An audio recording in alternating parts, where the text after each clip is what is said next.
The West African nation of Nigeria has been plunged into a tense and troubling chapter, drawing global attention as high-profile kidnappings of children and disturbing accusations of religiously driven killings intensify. Here's what you need to know. On Monday, November 17th, gunmen attacked the Government Girls Comprehensive Secondary School before dawn in Nigeria's northwestern Kebbi state. The attackers killed a staff member and abducted 25 schoolgirls from a dormitory. One student, who is not among the 25 confirmed abducted, escaped in the minutes that followed the attack, the school's principal told the Associated Press.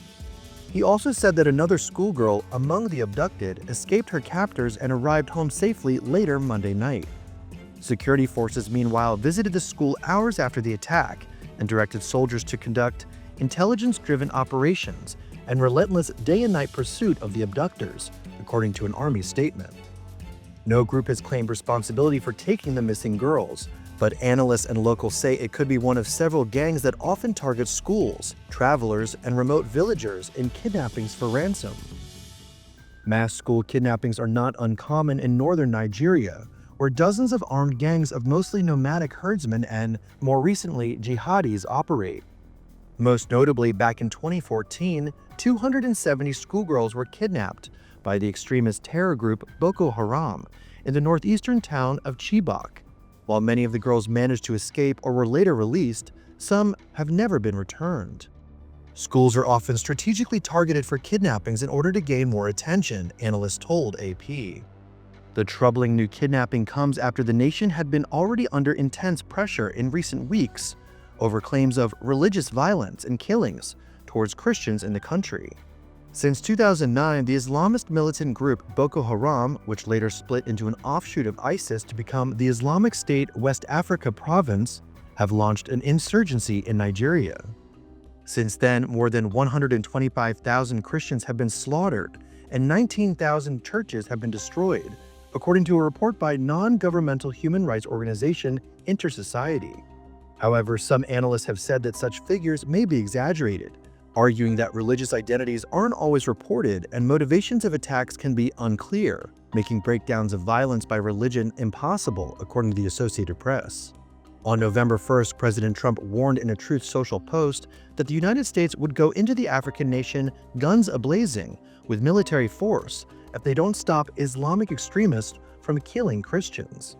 Days later, Trump announced that the West African nation had been placed on the list of countries of particular concern, a designation for countries which fail to secure religious freedoms for citizens. Christianity is facing an existential threat in Nigeria.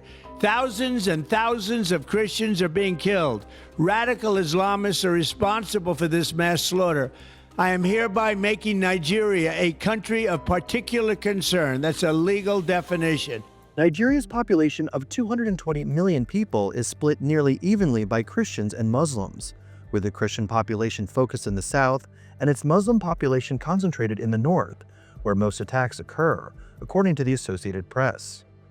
Various compiled footage obtained by Reuters shows the horrific aftermaths of religious violence over the past few years. The harrowing images include blood-stained pews from church shootings, mass graves being dug, and charred bodies littering the ground. On social media, American rapper Nicki Minaj made waves after she publicly thanked President Trump for shedding light on the issue.